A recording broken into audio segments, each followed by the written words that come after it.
பாடிய சுஜாதா ரீசெண்டாக விருது பெற்றிருக்காங்க. அந்த சமயத்தில் அவங்களால 5 வருடங்களாக பாட முடியலன்னு ரொம்பவே உருக்கமாக அதுக்கான காரணத்தை குறித்தும் பேசியிருக்காங்க. அந்த விஷயம் தான் இப்போ பேசும் பொருளாக இருக்கு. தமிழ், மலையாளம், தெலுங்கு, ஹிந்தின்னு பல மொழிகளை தன்னுடைய குரலால் கோடிக்கணக்கான ஃபேன்ஸை உருவாக்கியிருக்கவங்க தான் சுஜாதா. சுஜாதா கிட்டத்தட்ட 50 வருஷங்களுக்கு மேலே சினிமா உலகத்தில் பாடிட்டு வராங்க.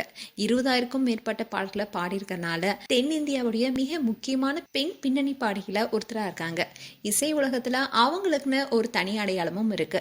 மென்மையான குரல், தெளிவான உச்சரிப்பு, உணர்ச்சியை நேரா மனசுல கொண்டு செல்ற திறனும் அவங்க கிட்ட இருக்கு. அவங்க பாடிய பல பாடல்களும் ரசிகர்களுடைய மனசுல வாழுது. சுஜாதா சினிமாவை தாண்டி பல சின்னத்திரை நிகழ்ச்சியில நடுவராக இருந்திருக்காங்க. புதிய பாடல்களை உருவாக்கும் பணியிலும் இருந்திருக்காங்க. இவங்க இசையமைப்பாளர் மோகனை திருமணம் செஞ்சுக்கிட்டாங்க. இவங்களுடைய மகள் ஸ்வேதா மோகனும் இப்ப பிரபல பின்னணி பாடகியா இருக்காங்க. அம்மா போலவே மகளும் இசை உலகில தனக்குன்னு ஒரு இடத்தை பிடிச்சிருக்காங்க. இப்படி இருக்கும்போது தான் விருது வழங்கும் நிகழ்ச்சியில இசையமைப்பாளர் ரஹ்மானுடைய சகோதரி ரிஹானாவும் கலந்துக்கிட்டாங்க. அவங்களுடைய பழைய நினைவுகளை பகிர்ந்து கொண்ட சுஜாதா அந்த தருணத்தை இன்னும் நிகழ்ச்சியா மாற்றிருக்காங்க.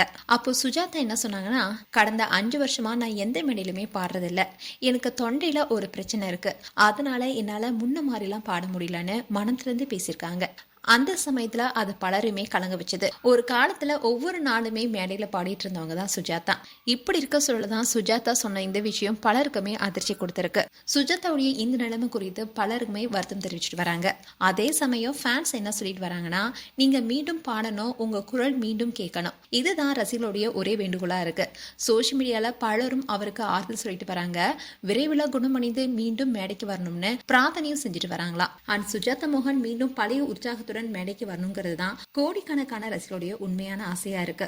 மேலும் பாடகி சுஜாதா குறித்து உங்களுடைய கருத்துக்களை கமெண்ட் செக்ஷன் சொல்லுங்க. இது போன்ற வீடியோஸை பார்க்க நியூஸ் தமிழ் சேனலை சப்ஸ்கிரைப் பண்ணுங்க. மறக்காம நோட்டிபிகேஷன் பட்டனை கிளிக் பண்ணுங்க.